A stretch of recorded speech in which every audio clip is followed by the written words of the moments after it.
Welcome back sa ating mga balitang basketball. Heto na ang mga bagong balita ngayon sa loob ng NBA. Tapos na ang Philadelphia 76ers sa kanilang restructuring sa kanilang kupunan mga idol. Ayon mismo sa kanilang NBA insider, tapos na ang Sixers sa pagpapapirma ng mga free agent at pag-trade. Ibig sabihin nito ay wala nang kukulang mga galawan, mga transaksyon, mga pirmahang magaganap. Sa kanilang point guard rotation, meron tayong Tyrese Maxey, si Lowry at si Salis. Samantalang sa shooting guard naman, McCain, Edgecombe, Gordon.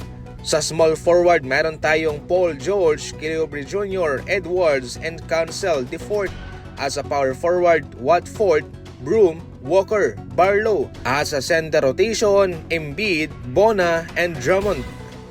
Samantala, parang mayroong pinatatamaan itong si Wembanyama. Kabilang ang team ni Wemby sa mga nagpapakita ho ng kagustuhan na makuha itong si Kevin Durant. Pero yun nga ay nakuha ito ng Houston Rockets. Nang tanungin pa tungkol dito, etong sinabi ni Wembanyama, "Breaking up a young core for a single player rarely works." Hindi naman daw masyadong gumagana ang mga ganyang estilo. Nagigibain mo lang ang batang core para sa isang manlalaro lamang, para sa isang veterano. Kumbaga sa madaling salita ay hindi pabor itong si Wembanyama na gibain ng Spurs ang kanilang core sa kanilang team para makuha lamang si Kevin Durant. Kung hindi pabor si Wembanyama, ang Rockets naman yun mismo ang kanilang ginawa. Kaya malaking pressure din po ito para sa Rockets kung kanila bang malalamangan ang kanilang record last season.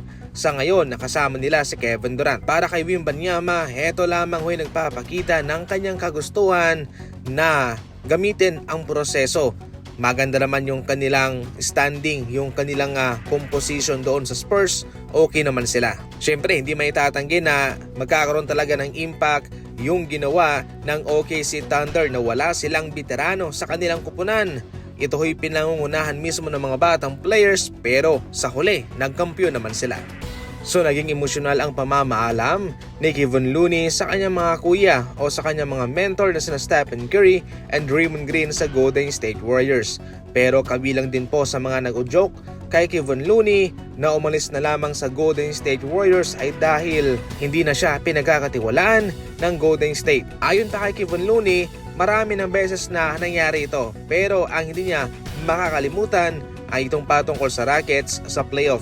Sa isang laban kung saan ipinasok mismo ng Rockets si Steven Adams, iyon sana ang kanyang expertise. Sana dapat siya ang ipinasok doon. Bagkos ang ipinasok ay ang rookie si Quinton Post. Doon pa lang ay naramdaman na ni Kevon Looney na sa puntong ito ay hindi na siya pinagkakatiwalaan ng Golden State Warriors. It's either ipasok mo ako o hindi mo na ako pinagkakatiwalaan. Yun mismo mga idol ang dating nun kay Kevon Looney. Sa kabilang banda, hindi rin po natin masisisi si Coach Steve Kerr sapagkat bilang isang coach ay ginagawa niya lang kung ano yung para sa kanya ay tama. Hindi ibig sabihin na hindi niya ipinasok si Kevon Looney ay hindi niya na ito pinagkakatiwalaan. Siguro nais niya lang nasubukin itong si Quinton Post kung ano ang kanyang maibibigay sa playoff laban kay Steven Adams. Gayunpaman mga idol ay nasa magandang terms itong si Kevon Looney at ang Golden State Warriors sa pagtatapos ng kanyang career doon sa Golden State.